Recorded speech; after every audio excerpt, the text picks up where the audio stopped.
terms of destructibility, I can show you some of the cooler tricks we can do now. Shoot off their helmets, those kind of things. But also we've got some barrels over here. You can shoot one of these barrels there, they're the red ones. The gas canister, if you will, Kyle. Shoot one of these gas canisters. You can send it flying. And in this instance, doesn't do a whole lot of damage.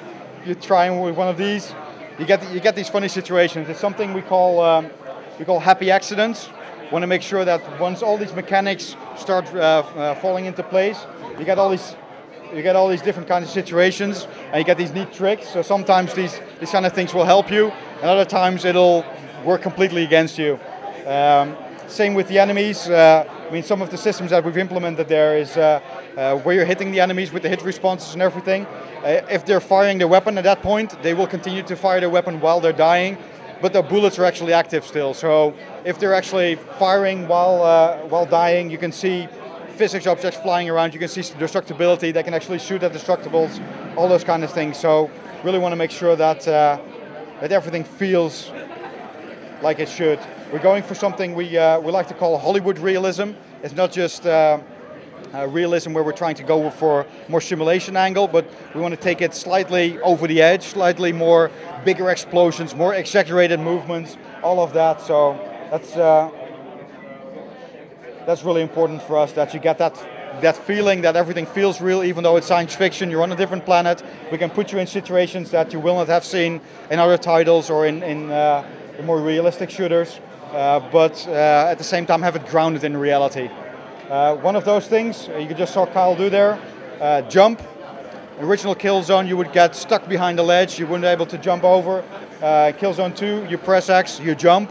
But we wanted to keep that, again, grounded in reality. That means you're jumping, but you can't fire your weapon at that point. So it's those kind of things that really sort of add to that feeling of realism, that everything is very much grounded in that. Now, this is one of the instances where your buddy was helping you open a door, and actually you can progress now. We're going up to one of the other mechanics that is quite important for us, is a 6-axis mechanic. We wanted to have everything in first person as much as possible, so from the first person lean and peek to the buddy assist, and really get that sense of immersion. Now 6-axis is helping us accomplish that as well, where we're able to make a very tactile response, and something that you're actually feeling that you're doing something there. So if we walk up to this valve right here, this is just one example of what we're doing, but with the by holding the buttons, the shoulder buttons, and then letting go again and just rotating the controller, you can rotate this valve. This is just one example. We got different ones throughout the game that actually feel really tactile. This brings us pretty much to the end of the demonstration we've got here. We've got lots more different environments, lots more different kinds of gameplay scenarios that the player will encounter. But this is really all we've got to show for you today. What can we expect to see at E3?